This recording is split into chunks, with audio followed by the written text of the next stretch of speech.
Llamamos árbol al ramaje que vemos por encima del suelo. Sin embargo, la parte más poderosa de este ser vivo se encuentra bajo tierra, aunque los humanos nos beneficiemos de su copa.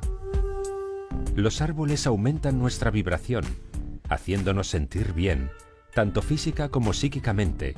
Si paseamos frecuentemente por los frondosos bosques, podemos llegar incluso a sanar de muchas enfermedades.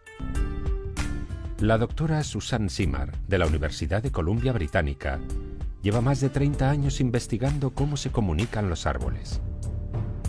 Demostró que aquellos que son de la misma especie interactúan entre ellos y se ayudan a sobrevivir. Cuando paseamos por un bosque, vemos un conjunto de árboles, pero es mucho más de lo que percibimos con nuestros ojos, ya que bajo tierra existe un mundo de infinitos caminos biológicos que conectan a los árboles entre ellos y les permiten comunicarse y comportarse como un solo organismo. Esto nos lleva a pensar en la existencia de algún tipo de inteligencia desconocida.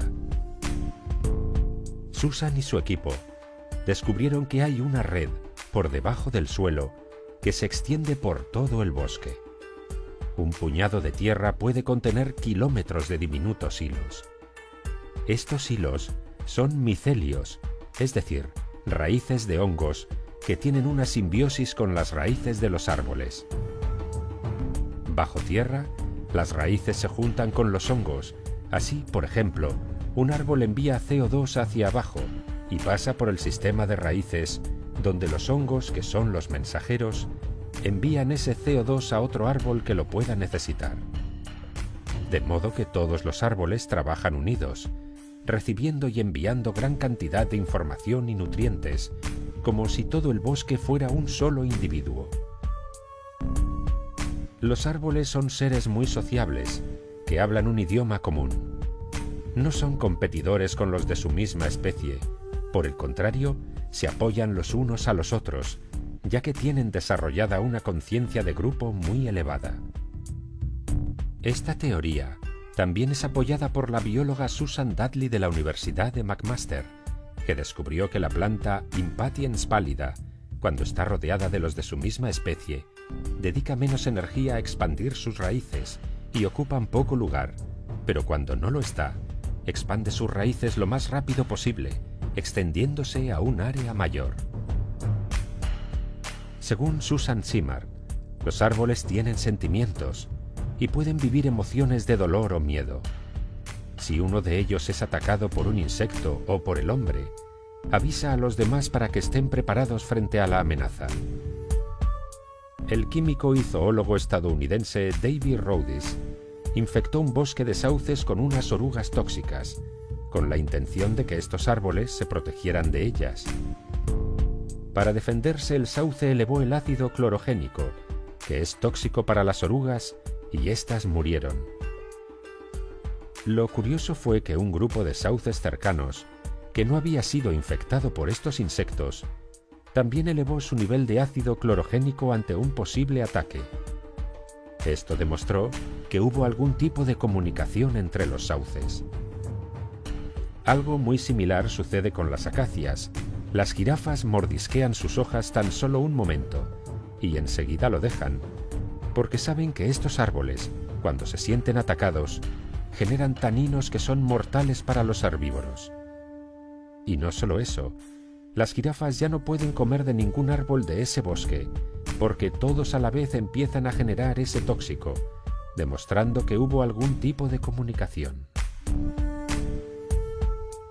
Ya hace 20 años, otro científico, el francés Paul Carot, observó que los robles que eran atacados por orugas segregaban más dosis de taninos con el fin de matar a las larvas.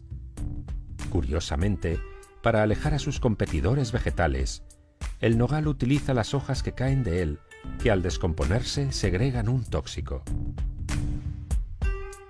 También, la doctora Susan Simard habla de los árboles madre. Dice que son aquellos árboles grandes y antiguos que atraen nuestra mirada cuando entramos en un bosque y, curiosamente, están conectados con todos los árboles a su alrededor, aunque sean de diferente especie. Estos árboles, cuidan de sus retoños como una gran familia.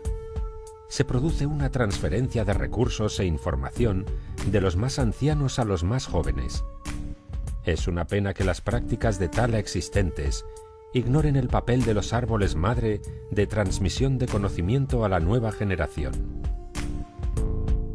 Los ecosistemas de los bosques son muy complejos. A través de varios experimentos, se está empezando a descubrir que el sistema de raíces de los árboles y, en general, los bosques, son como nuestro cerebro. El cerebro humano se compone de neuronas y axones. Las neuronas se relacionan físicamente, pero también metafísicamente, porque se envían mensajes y dependen las unas de las otras. Por otro lado, Stefano Mancuso, profesor de la Universidad de Florencia, es una de las máximas autoridades mundiales en neurobiología vegetal. Mancuso considera que las plantas son seres muy inteligentes. Para él, la inteligencia es la capacidad que se tiene de resolver problemas, y las plantas lo hacen muy bien. Creó el Laboratorio Internacional de Neurobiología Vegetal, en el que él y su equipo llevan 10 años investigando. Está convencido de que las plantas son la base de la vida del hombre, porque son la conexión entre el sol y la tierra. La energía solar que nos llega es atrapada por las plantas, y éstas consiguen transformarla en energía química, en azúcar, que es lo que los seres humanos necesitamos para poder vivir. Sin las plantas, nosotros no tendríamos energía, por lo que no podríamos vivir. Tras muchas investigaciones, se ha podido saber que las plantas duermen, al igual que los animales, tienen un ciclo activo durante el día y descansan por la noche. Además, se están comunicando continuamente entre ellas a través de moléculas volátiles. Así, cuando olemos el perfume de una flor, estamos oliendo un mensaje que la flor está enviando a los insectos, o bien envía información a otras flores si se siente amenazada. Este doctor y su equipo llegaron a comprobar que las plantas perciben parámetros físicos y químicos que los animales no aprecian. Otra investigadora revolucionaria en este campo es la doctora Mónica Gagliano, del Centro de Biología Evolutiva de la Universidad de Western Australia. Esta doctora, junto a Stefano Mancuso y el nanobiólogo Daniel Robert, habla de la comunicación entre los vegetales y de los sonidos que emiten las raíces del maíz. Los seres humanos no oímos a las plantas porque se comunican con infrasonidos. Las frecuencias son muy bajas, pero que no los oigamos no quiere decir que esos sonidos no existan. Cada vez hay menos escepticismo a la hora de aceptar que las plantas utilizan sonidos para comunicarse. Según la física, sabemos que todo vibra y produce sonido. Y en términos energéticos, una planta gasta menos energía en emitir sonidos que en emitir señales químicas. Según estos investigadores, los vegetales tienen sensores auditivos, aunque estos son distintos a los oídos humanos o al de los animales. La membrana de las células vegetales reacciona a la vibración, de una forma muy similar a nuestras células humanas. Un equipo de investigación de la Universidad de Oxford descubrió que el césped y las plantas de guisantes pueden saber cuándo las plantas vecinas empiezan a tener escasez de agua, y entonces deciden cerrar los poros de sus hojas, aunque no les falte el agua. Al cabo de unas horas, si notan que la sequía no ha llegado hasta ellas, los vuelven a abrir. Otro curioso experimento lo hizo en 1966 Cliff Baxter, un agente de la CIA experto en la famosa máquina de la verdad o polígrafo. Se le ocurrió conectar el aparato a la hoja de una planta de su oficina, y para su asombro, Baxter vio que en el polígrafo apareció una línea recta, algo que él conocía bien de sus muchos interrogatorios. Pero el polígrafo no registraba nada más que eso, una inactiva línea recta. Baxter se empezó a preguntar cómo podría hacer reaccionar a la planta.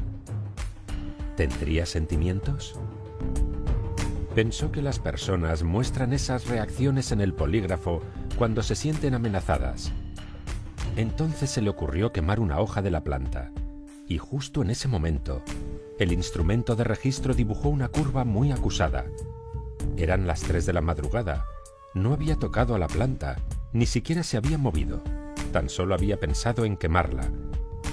¿Acaso la planta podía leer su mente y por eso se sintió amenazada? Baxter realizó muchos más experimentos con su polígrafo, llegando a alcanzar resultados difíciles de creer, como que una planta puede identificar al asesino de su dueño, o que tienen memoria para reconocer quién las hizo daño en el pasado. La sabiduría de los árboles y las plantas son conocidos por los chamanes de todo el mundo, que dicen hablar con ellos, porque son los árboles y las plantas quienes les indican cuáles de ellas pueden curar determinada enfermedad.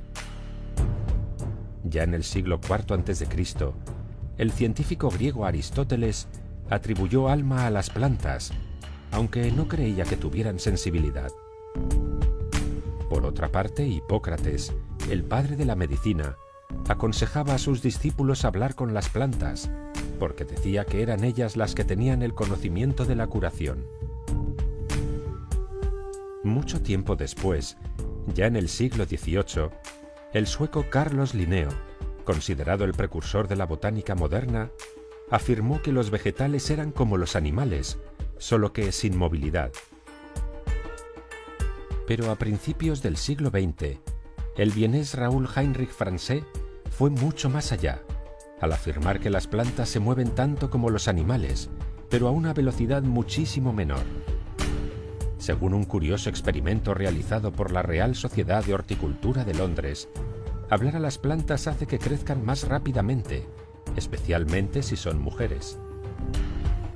Actualmente, varios estudios han demostrado que los pacientes recién operados que veían árboles desde sus ventanas sanaban más rápidamente y tenían menos complicaciones que aquellos que no los veían. También está demostrado que los niños con trastorno por déficit de atención e hiperactividad mejoran cuando tienen acceso a la naturaleza. Se ha podido comprobar que los vecindarios y hogares que no tienen plantas o árboles tienen mayor violencia dentro y fuera del hogar que los vecindarios más verdes. Creen que puede ser porque los árboles y las plantas ayudan a reducir el nivel de temor. Es cierto que los árboles necesitan de nuestro cuidado, pero nosotros, los humanos, necesitamos muchísimo más de su contacto para poder aumentar las vibraciones y reconectarnos de nuevo con nuestro hermoso planeta. Y sobre todo ahora que nos encontramos en un momento clave para toda la humanidad.